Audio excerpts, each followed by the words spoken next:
Assalamualaikum warahmatullahi wabarakatuh. Perkenalkan, nama saya Isti Hamdallah Rizky Sani Aziza dari kelompok 4. Di sini saya akan menjelaskan tentang menciptakan nilai kepuasan dan loyalitas pelanggan. Di sini saya akan bertanya, kenapa suatu perusahaan ataupun suatu bisnis harus mementingkan ataupun memprioritaskan nilai kepuasan dan loyalitas pelanggan? Ya, karena para manajer menyatakan bahwa pusat laba yang sebenarnya yaitu terletak pada pelanggan.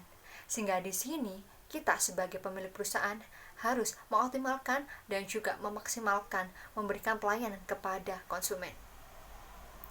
Seiring berjalannya waktu dan seiring berkembangnya dunia, kita dihadapkan dengan era teknologi digital dan juga di luar sana banyak sekali kompetitor-kompetitor yang sangat luar biasa dan inovasi juga dalam mengembangkan produknya. Sehingga di sini kita dituntut untuk bagaimana cara kita menarik konsumen dan juga mempertahankan kualitas dari kompetitor yang lainnya. Ya, di sini ada dua bagan, yaitu bagan organisasi secara tradisional dan juga bagan organisasi orientasi pelanggan modern. Yang dimana seiring berjalannya waktu kita pertama menggunakan bagan organisasi tradisional. Tapi bagan organisasi tradisional ini tidaklah maksimal karena mereka tidak memprioritaskan pelanggan. Sehingga di sini pemasaran perusahaan yang berhasil itu menggunakan bagan organisasi orientasi pelanggan modern, yang dimana mereka semua mereka memprioritaskan pelanggan sebagai bentuk keuntungan mereka ataupun profit yang didapatkan oleh perusahaan tersebut.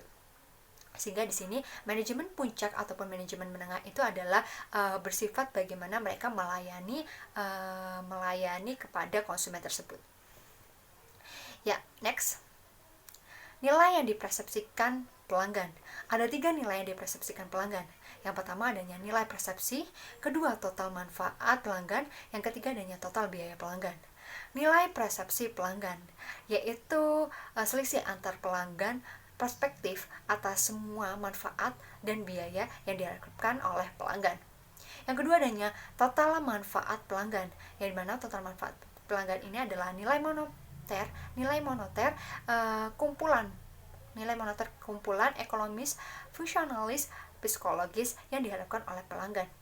Yang terakhir adanya total biaya pelanggan, yaitu sekumpulan biaya yang diharapkan oleh pelanggan tentang bagaimana cara mendapatkannya, mengevaluasinya, ataupun juga menggunakan dan menyingkirkan penawaran tersebut ataupun penawaran pasar.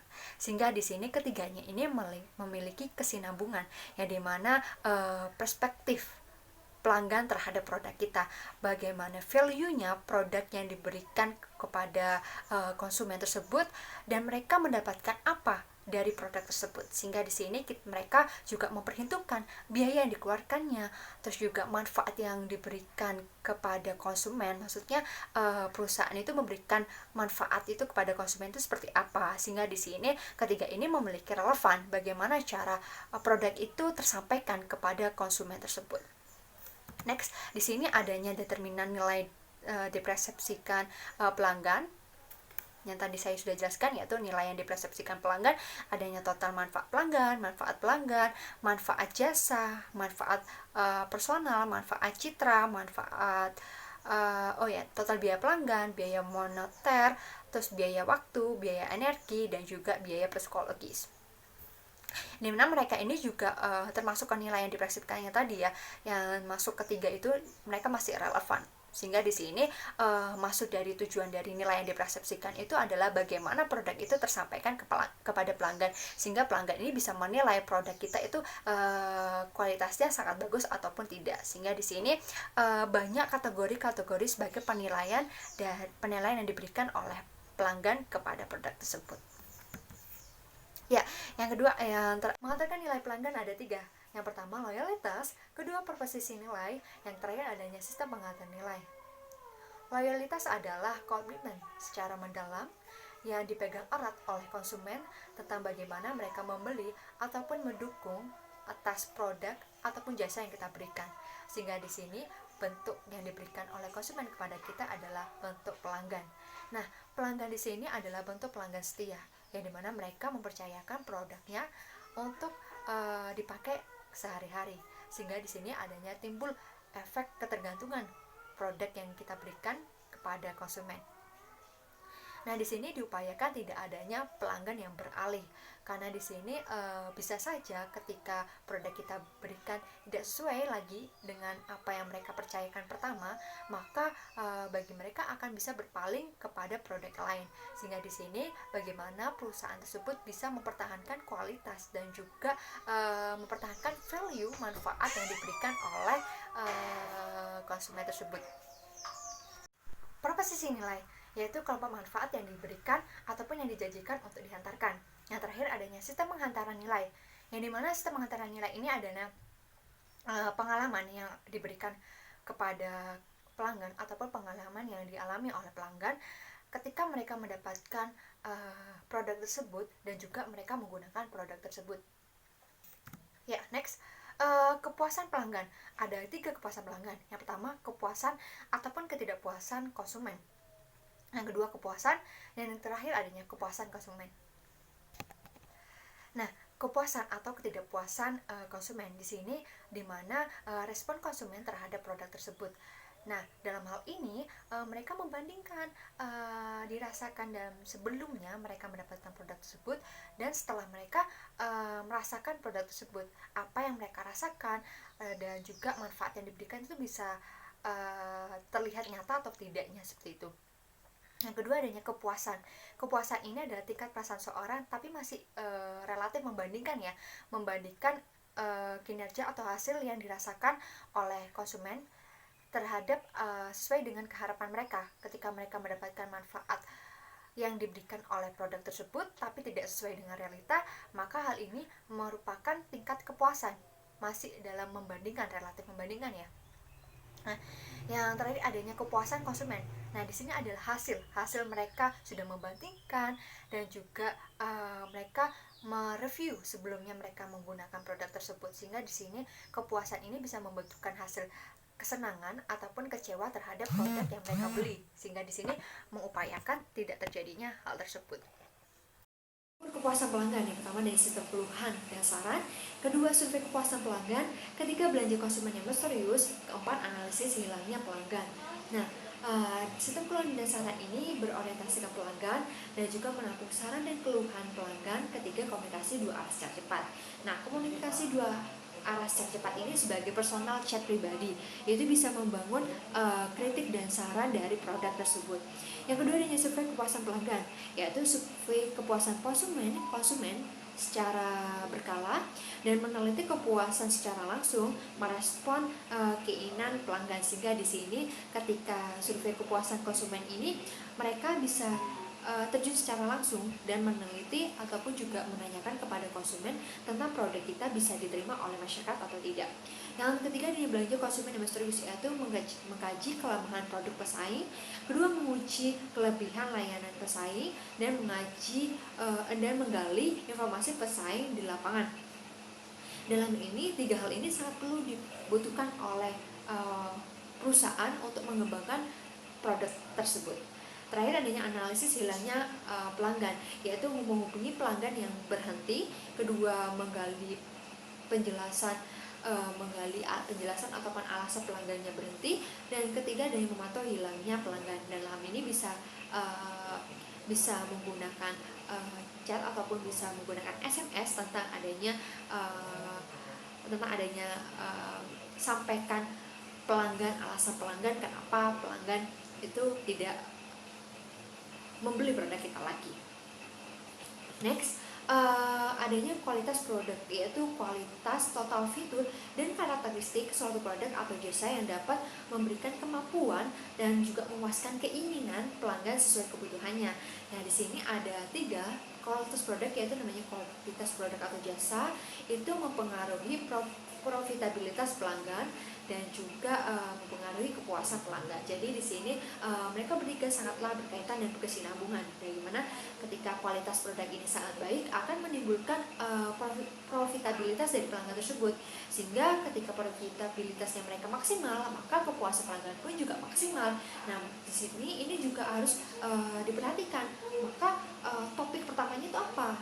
Topik pertamanya adalah kualitas. Semuanya kembali lagi dengan kualitas. Ketika kualitasnya itu sangat baik, maka semuanya akan juga baik, tingkat kepuasan mereka juga baik. Tapi ketika kualitas itu menurun, maka semuanya akan juga menurun. Sehingga di sini kualitas itu juga mempengaruhi segala aspek ya, aspek tentang bagaimana mereka mendapatkan keuntungan, ataupun juga aspek dari produk itu bisa diterima oleh masyarakat seperti itu.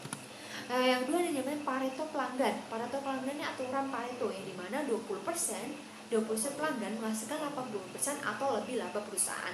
Sehingga di sini adanya diagram di mana di situ ada namanya omset penjualan dan juga keuntungan yang diperoleh, di mana peraturan yang 150 sampai dengan 150. Pareto pelanggan ini adalah aturan Pareto. Aturan Pareto ini 20% pelanggan menghasilkan 80% atau lebih laba perusahaan. Bisa disaksikan diagram tersebut. Nah, di situ adanya bahwasanya 20% pelanggan paling menguntungkan menghasilkan sebanyak 150% ataupun 150% laba perusahaan, dan 20% pelanggan yang paling tidak menguntungkan bisa menghasilkan 1000% laba. Bisa dicontoh seperti ini. Berkaitan ya antara aturan 20% pelanggan yang menghasilkan 80% dan juga 20% juga tidak menguntungkan 100% laba. Next, mengukur profitabilitas pelanggan ya. Di sini adanya tabel ya, di mana itu adanya produk, sebelah kiri itu produk, atas namanya pelanggan. Itu customer 1, 2, 3, dan produk itu namanya pas produk 1, produk 2, produk 3, dan produk 4. Di situ adanya plus plus plus. Nah, produk pertama ya kita bahas itu adanya plus plus plus. Kenapa itu plus plus plus? Karena itu ada tingkat kepuasan yang puas. Karena di situ ada tulisannya produk yang sangat menguntungkan. Ketika produk itu sangat menguntungkan, maka nilai yang diberikan pada pelanggan itu hanya plus plus plus. Jadi di sini bisa dilihat ya. Terus yang kedua adanya plus kosong kosong. Nah, itu produk yang menguntungkan, masih tidak adanya kritikan. Tidak ada kritikan, masih ada satu yang positif, tapi itu juga memberikan bahwa produk kita tuh masih menguntungkan, produk yang menguntungkan. Terus P3 itu kosong, negatif. Nah, ini adalah di momen dimana produk ini tidak menguntungkan karena adanya negatif, adanya kritikan, dan juga respon yang tidak baik atas produk kita. Jadi itu namanya produk yang tidak menguntungkan. Tapi kalau P4 itu kosong negatif, itu sama aja produk yang sangat tidak menguntungkan. Jadi produk di sini itu adalah produk yang sangat tidak menguntungkan. Dan dalam hal ini karena ada satu kritikan, tapi dua produk yang tidak no respon, dua konsumen yang tidak merespon. Terus yang dari tabel yang ini ya, customer ini ya, P1 positif, P2 positif, P3 kosong, P4 nya kosong. Nah, itu melambangkan bahwa ini pelanggan itu dengan laba yang tinggi karena mereka tidak adanya kritik, adanya positif semua. Sarannya itu sangat membantu, dan produk ini masih bisa diterima oleh konsumen. Customer 2 adanya positif, kosong, negatif, kosong. Dan di sini adalah pelanggan campuran. Pelanggan campuran ini masih ada yang tidak pelanggan campuran ini pelanggan yang tidak menyukai, dan ada pelanggan yang masih tetap menyukai produk tersebut. Terus plus kosong, negatif. Nah, ini tuh benar-benar sangat merugikan ya, pelanggan yang merugikan, yang dimana mereka tidak merespon adanya produk yang kita berikan. Nah, nilai seumur hidup pelanggan. Seumur hidup yaitu menggambarkan nilai sekarang bersih atau net present value dari aliran laba masa depan yang diharapkan sepanjang pembelian seumur hidup pelanggan. Ada dua, yaitu pelanggan potensial dan juga pelanggan lama, yang dimana adalah rumusnya adalah PT MCT dikalikan FT per 1 ditambah I tingkat berapa lamanya itu min AC. Terus pelanggan lama sel V MRT per 1 plus I T sama dengan M dikalikan R per 1 plus I dikurangi R. Di sini R itu adalah rate, terus ini adalah diskon berapa persen pendapatan harga asli dari produk tersebut, terus dipotong dengan diskon. Jadi seperti itu. Baik, selanjutnya saya akan melanjutkan materi yang telah dijelaskan oleh rekan saya, yaitu Isti Hamdalah. Di sini saya akan membahas tentang manajemen hubungan pelanggan atau Customer Relationship Management. Di mana manajemen hubungan pelanggan atau CRM sendiri memiliki definisi, yaitu proses mengelola informasi rinci tentang pelanggan perorangan dan semua titik kontak pelanggan secara seksama untuk memaksimalkan loyalitas pelanggan. Nah, yang dimaksud titik kontak pelanggan adalah semua kejadian di mana pelanggan menghadapi merek dan produk, dari pengalaman aktual ke komunikasi pribadi atau massal hingga observasi biasa. Nah, untuk contohnya sendiri di sini seperti hotel. Titik kontak pada hotel itu meliputi reservasi, check-in dan check-out, program frekuensi tinggal, layanan kamar, layanan bisnis, fasilitas olahraga, layanan laundry, restoran, dan lain sebagainya. Selanjutnya, materi yang akan saya bahas yaitu tentang pemasaran satu-satu. Beberapa dasar manajemen hubungan pelanggan diletakkan oleh Dan Peppers dan Martha Rogers. Peppers dan Rogers menggarisbawahi kerangka kerja 4 langkah untuk pemasaran satu-satu yang dapat diterapkan ke pemasaran CRM sebagai berikut. Yang pertama, ada mengidentifikasi prospek dan pelanggan.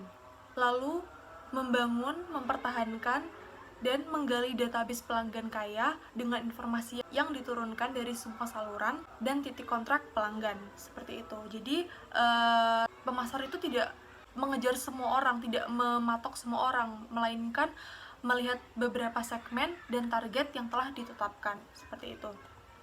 Kemudian berinteraksi dengan pelanggan perorangan untuk meningkatkan pengetahuan tentang kebutuhan perorangan dan membangun hubungan yang kuat.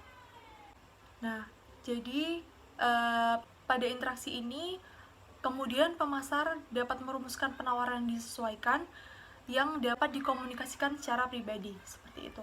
Selanjutnya, mengidentifikasi pelanggan berdasarkan 2 hal. Yang pertama, ada kebutuhan mereka, dan yang kedua, nilai mereka untuk perusahaan. Nah, jadi di mana seorang pemasar ini juga tentu harus melihat kebutuhan para pelanggannya agar nantinya produk yang akan dikeluarkan tersebut itu dapat diminati oleh pelanggan, sehingga hal tersebut itu dapat memberikan feedback untuk perusahaan Anda, sehingga keloyalitasan pelanggan itu ada. Selanjutnya, nilai mereka untuk perusahaan Anda, di mana seorang pemasar itu harus memperkirakan nilai sekarang bersih dari semua laba masa depan yang berasal dari pembelian, tingkat margin, dan referensi, dikurangi biaya layanan khusus pelanggan. Jadi, pemasar itu juga harus memperhatikan nilai masa depan suatu perusahaan dengan cara tersebut, melihat kebutuhan pelanggan. Dan yang tadi adalah memodifikasi produk, layanan, dan pesan kepada setiap pelanggan. Jadi, di mana seorang pemasar harus memfasilitasi interaksi pelanggan dan perusahaan melalui pusat hubungan perusahaan dan situs web. Kemudian selanjutnya, ada cara meningkatkan nilai basis pelanggan. Pendorong utama nilai pemegang saham adalah nilai agregat dari basis pelanggan. Perusahaan top meningkatkan nilai basis pelanggan mereka dengan melaksanakan strategi melalui beberapa cara ini. Yang pertama, ada mengurangi tingkat keberalihan pelanggan, yaitu memilih dan melatih karyawan agar berpengetahuan dan ramah, meningkatkan kemungkinan bahwa pertanyaan belanja yang dapat diperkirakan dari pelanggan akan dijawab dengan memuaskan. Selanjutnya, meningkatkan daya tahan hubungan pelanggan. Semakin terlibat seorang pelanggan dengan perusahaan, akan semakin besar kemungkinan pelanggan tersebut tuh akan tetap loyal. Jadi, sebuah perusahaan harus cerdas dalam melakukan pertahanan hubungan dengan pelanggannya.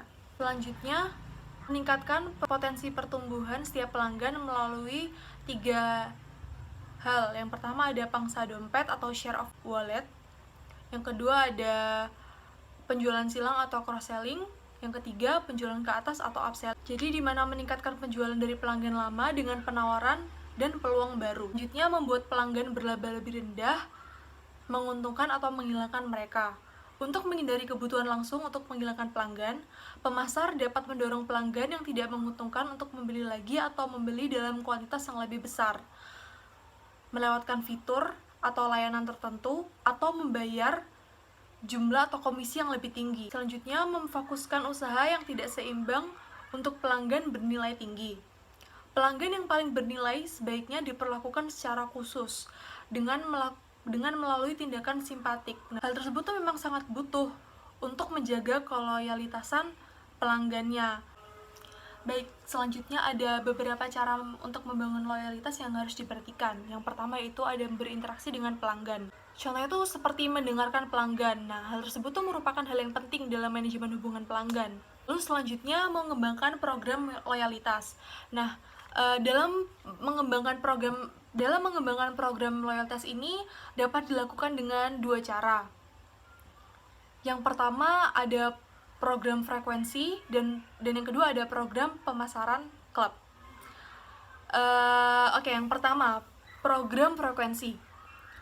Ini tuh dirancang untuk memberikan penghargaan kepada pelanggan yang sering membeli dan dalam jumlah besar. Contohnya cara yang dapat dikeluarkan oleh sebuah perusahaan tuh seperti diskon, terus penawaran beli 2 gratis 1 dan lain sebagainya. Yang selanjutnya ada program pemasaran klub atau program keanggotaan klub.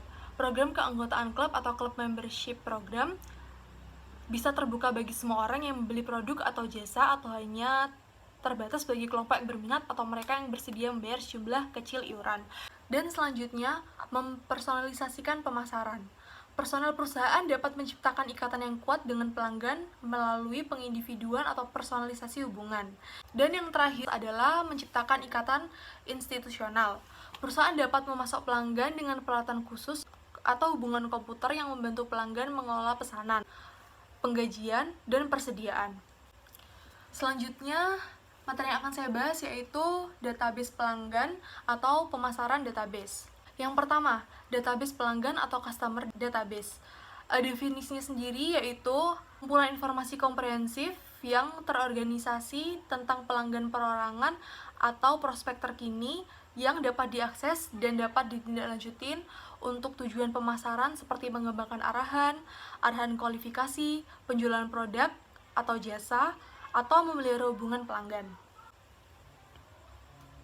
Dalam pengumpulan data, ada beberapa hal yang harus memenuhi syarat agar data tersebut itu dapat dikatakan ideal atau baik.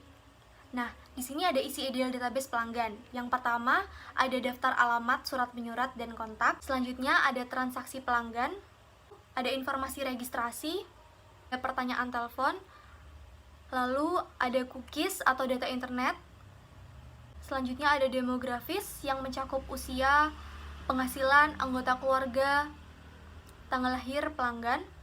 Selanjutnya psikografis yang mencakup kegiatan, minat, dan opini pelanggan. Selanjutnya ada media grafis atau media yang disukai oleh pelanggan. Selain database pelanggan, ada pun database bisnis yang berisikan transaksi masa lalu pelanggan, volume, harga, dan laba masa lalu pelanggan. Lalu ada nama-nama anggota tim pembeli. Hal tersebut itu mencakup umur, tanggal lahir, dan lain-lain ya. Kemudian ada status kontrak saat ini. Kemudian ada perkiraan bagian pemasok dalam bisnis pelanggan. Lalu ada pesaing pemasok, penilaian kekuatan dan kelemahan kompetitif dalam menjual dan melayani pelanggan, serta praktik, pola, dan kebijakan pembelian yang relevan. Yang akan kita bahas saat ini yaitu gudang data dan penggalian data. Gudang data itu sendiri memiliki fungsi yaitu tempat pengumpulan data oleh pusat hubungan perusahaan yang kemudian diatur sehingga pemasar dapat menangkap, menanyakan, dan menganalisisnya. Lalu melalui penggalian data atau data mining, ahli statistik pemasaran dapat menarik informasi yang berguna tentang individu, tren, dan segmen dari kumpulan data. Penggalian data ini menggunakan teknik statistik dan matematika canggih seperti analisis kelompok, deteksi interaksi otomatis, pemodelan prediktif, dan jaringan cerdas. Perusahaan dapat menggunakan database mereka dalam 5 cara ini. Yang pertama ada mengidentifikasi prospek. Banyak perusahaan mengasihkan arahan penjualan dari iklan produk atau jasa mereka. Karena iklan tersebut tuh kan biasanya mengandung fitur respon. Jadi, suatu perusahaan dapat mengidentifikasi prospek pelanggan dari kegiatan tersebut. Lalu selanjutnya yang kedua, memutuskan pelanggan mana yang seharusnya menerima tawaran tertentu. Perusahaan menetapkan kriteria yang menggambarkan pelanggan sasaran ideal untuk penawaran tertentu. Lalu mereka meneliti database pelanggan mereka untuk mencari pelanggan yang paling dekat dengan tipe ideal mereka. Perdalam loyalitas pelanggan. Dan yang terakhir, menghindari kesalahan pelanggan serius. Oke, selanjutnya ada pemasaran database atau database marketing, yaitu adalah proses membangun, memelihara, dan menggunakan database pelanggan dan database lain seperti produk, pemasok, penjual perantara yang dilakukan untuk menghubungi, berinteraksi, dan membangun hubungan pelanggan. Oke, kemudian setelah meliput berita baik tentang pemasaran database, kita juga harus meliput berita buruknya. Nah, di sini ada ketidaklayakan pembangunan database. Nah, jadi tidak melulu database itu perlu digunakan di semua perusahaan. Adapun perusahaan yang tidak perlu melakukan pembangunan database. Nah, contohnya ketika produk merupakan produk yang dibeli satu kali seumur hidup. Nah, perusahaan tersebut tuh tidak perlu melakukan pembangunan database karena itu akan memperbesar biaya yang dikeluarkan oleh suatu perusahaan seperti itu. Selanjutnya, pelanggan memperlihatkan loyalitas terhadap merek. Jadi, jika suatu pelanggan itu sudah memperlihatkan keloyalitasan terhadap merek tersebut, kita tidak perlu lagi melakukan pembangunan database karena itu merupakan hal yang tidak efektif ya, karena bekerja 2 kali gitu, seperti itu. Selanjutnya, ketika penjualan unit sangat kecil. Nah, tentu ketika penjualan unit sudah sangat kecil, tentu kita tidak perlu melakukan pembangunan database karena dalam pembangunan database itu sendiri itu memerlukan biaya yang cukup besar. Dan yang terakhir ada ketika biaya pengumpulan informasi terlalu tinggi. Nah, ini tuh tidak perlu dilakukan perusahaan karena hal ini sangat berpengaruh ya terhadap sebuah perusahaan karena pengeluaran biaya yang sangat tinggi itu tentu akan sangat merugikan suatu perusahaan dan itu akan sangat berpengaruh terhadap masa depan suatu perusahaan seperti itu. Selanjutnya, adapun masalah pemasaran database atau CRM.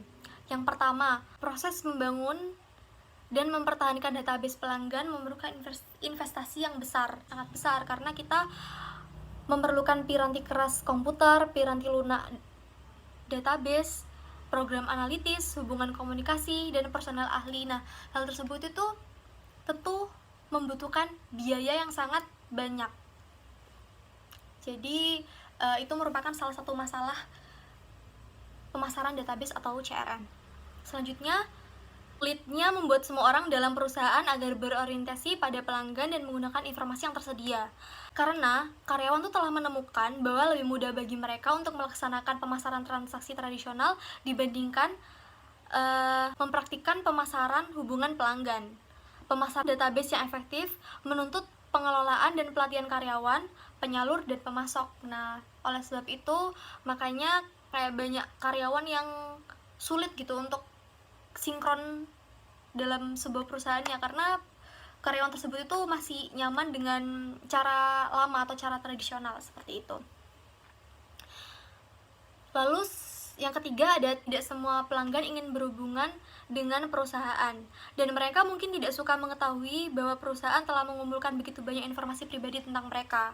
Ya mungkin memang di sini yang diperlukan oleh perusahaan itu kan memang informasi pribadi, jadi mungkin tidak semua orang ingin informasinya itu didapat oleh suatu perusahaan. Nah, itu yang menjadikan sebuah masalah pada pemasaran database dan CRM seperti itu. Selanjutnya yang keempat, ada asumsi di belakang CRM selalu tidak benar. Sebagai contoh, mungkin lebih mahal bila perusahaan melayani pelanggan yang lebih setia. Pelanggan volume tinggi sering mengetahui nilai mereka bagi perusahaan dan dapat memanfaatkannya untuk mendapatkan layanan premium atau diskon harga. Pelanggan setia mungkin mengharapkan dan menuntut lebih banyak dari perusahaan dan tidak menyukai semua usaha perusahaan untuk mengenakan harga penuh atau harga yang lebih tinggi. Mereka juga bisa cemburu terhadap perhatian yang diberikan kepada pelanggan lain. Seperti itu. Selanjutnya, bahaya utama pada CRM. Yang pertama, mengimplementasikan CRM sebelum menciptakan strategi pelanggan. Yang kedua, menjalankan CRM sebelum mengubah organisasi untuk menyesuaikan diri. Yang ketiga, mengasumsikan bahwa semakin banyak teknologi berarti semakin baik. Dan yang terakhir, mengintai bukan membujuk pelanggan. Seperti itu. Itu tadi presentasi dari kelompok kami. Apabila ada salah kata atau kurang, mohon dimaafkan. Kurang lebih seperti itu. Terima kasih dan wassalamualaikum warahmatullahi wabarakatuh.